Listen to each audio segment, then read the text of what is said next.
What is up, everybody? It is the Midnight Chronicler bringing to you tonight my top 10 Goosebump books that I have read during this last year for this nostalgic reread I've been doing. I've been going back through a couple Goosebump books here, a couple Goosebump books there. I've read sporadically books from the original 62 and from Series 2000, and I thought it'd be interesting if we sat down tonight and talked about the top 10 books that I have read so far.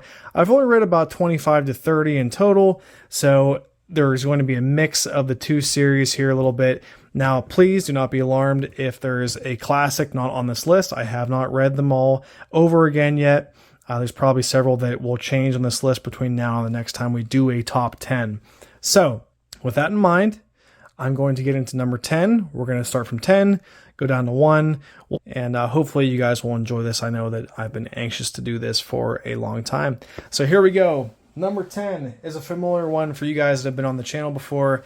This is Legend of the Lost Legend. Now, I once said that this book isn't Goosebumps, and it really isn't. This is R.L. Stine's take on a whimsical fantasy tale that doesn't completely fail. It almost has an Alice in Wonderland meets Neverending Story vibe to it. It's got an awesome dog in it with 2 different colored eyes, which makes him twice as cool.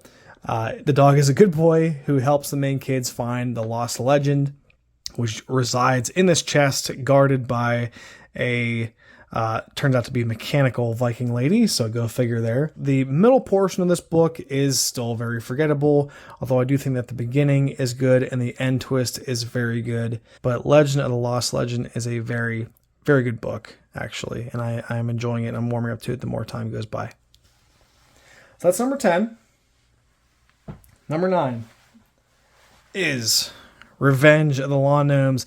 This is a wacky one. This one definitely is filed under the wackier Goosebump books that R.L. Stine has written, and I happen to enjoy it. It just reminds me of whenever you're a neighborhood kid and causing trouble, and you have that neighbor that you just always have to watch out for and run into. But I'll be honest, guys, I like some of the less horror and more wackier Goosebump books like this. It just makes you feel, like I mentioned, like a kid causing trouble in a neighborhood, or this time you're being framed by a couple of creepy little lawn gnomes. The ending confrontation, I will say, is pretty cool. I did like that with the kids getting kind of swarmed by all the like hundreds of lawn gnomes that come to life at the end. Pretty creepy ending, pretty decent book. I did enjoy this one as a good summer read, quick read. And number 9, again, is Revenge of the Lawn Gnomes. By the way, color combo here. Not my favorite. Number 9, Revenge of the Lawn Gnomes. Number 8, this one you guys will definitely know if you've seen the channel. This one I panned pretty badly about a week ago. This is One Day at HorrorLand. But I will say, I did mention in that review that this book is about 95% great with an awful final 5%. If you want my extended thoughts on that, guys, please check out my review. But let's focus on the positive just for this top 10.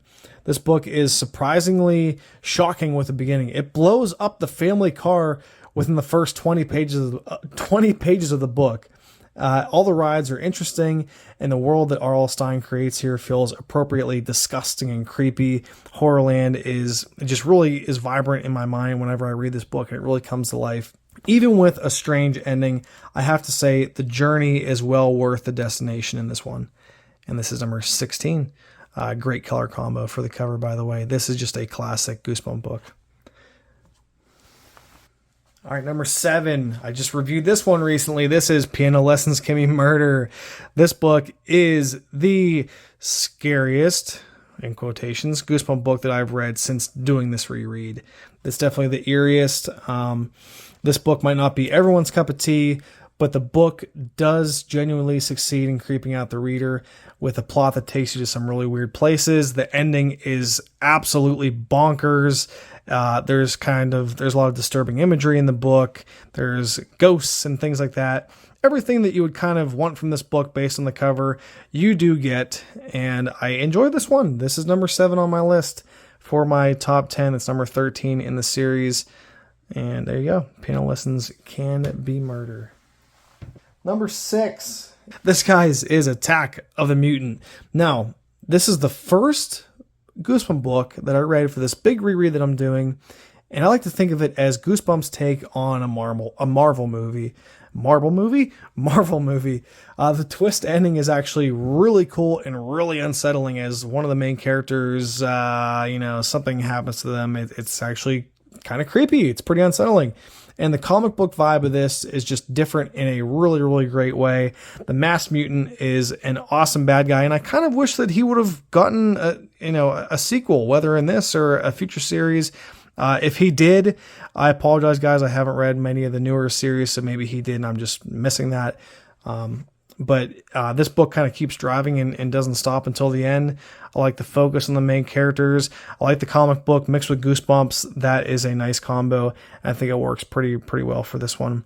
This is number 6, Attack of the Mutant, and this is book number 25 for the original series.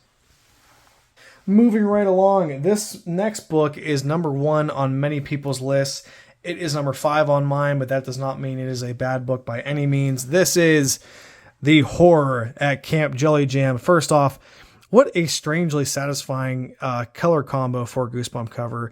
The purples and the light kind of bluish green looks awesome. Probably one of my favorite. I'll have to do a top 10 covers sometime or someday, and this will definitely be on that. There are lots of Camp Jelly Jam stands out there.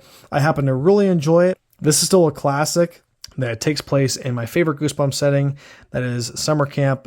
I really like kind of the wacky nature of this. The way that the two main characters end up at the camp is pretty creepy, and it kind of, is good nightmare fuel that, they end up in this strangely happy like summer camp where they have to do these different activities to earn these different coins to go and help out King Jelly Jam.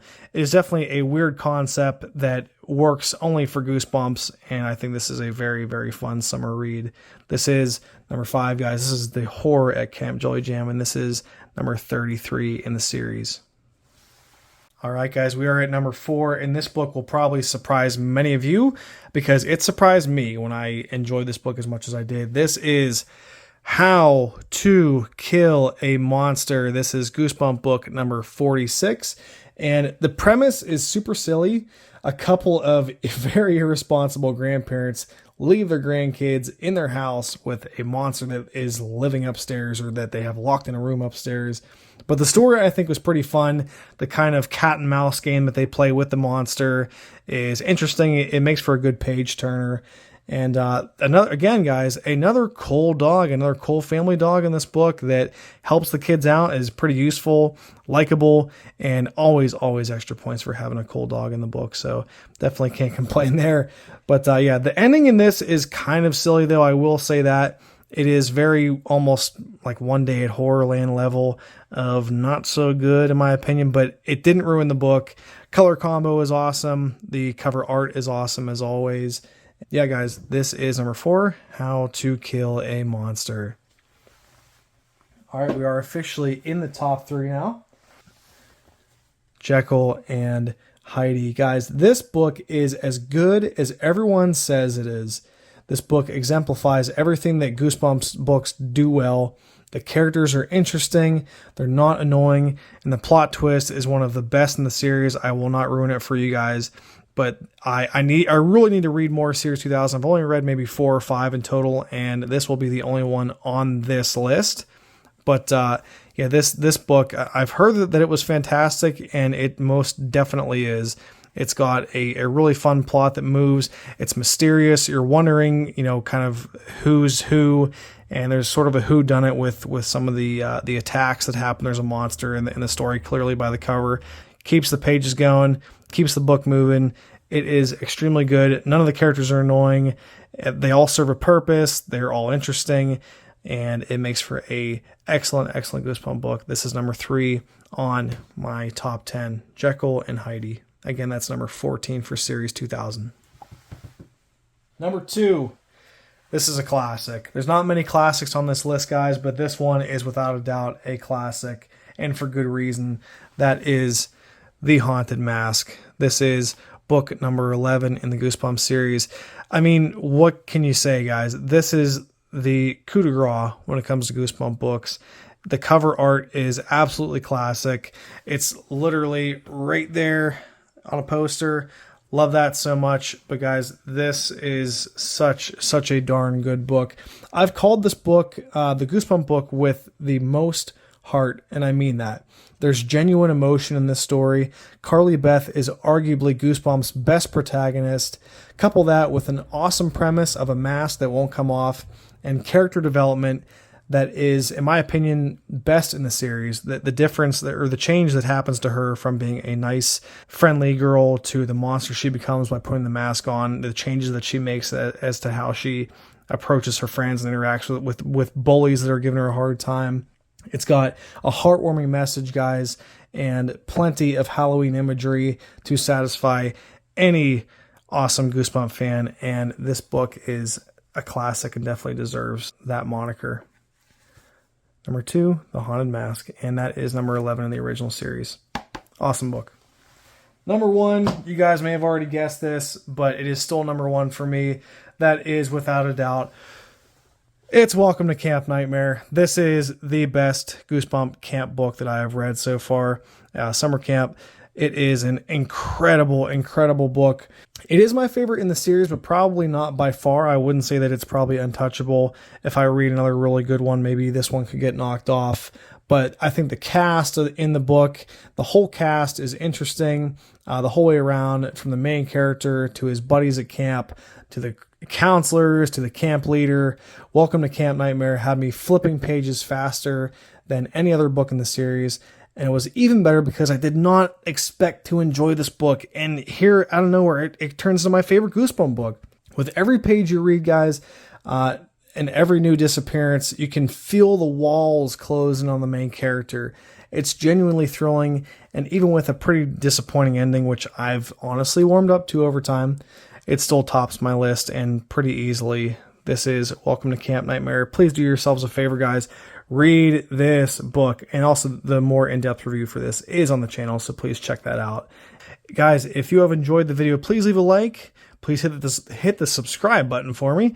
We will be having more videos and more discussions as the weeks and months kind of progress here for the end of the year. And it's still summertime. Go outside and read a book. Do yourself a favor. It's a nice break from the technology and checking out social media. It is healthy for you, in my opinion. I think it's a pretty sobering activity, and it brings me a lot of joy. So yeah, guys, this is my top 10 Goosebump books that I've read in the last year. Thanks. Later.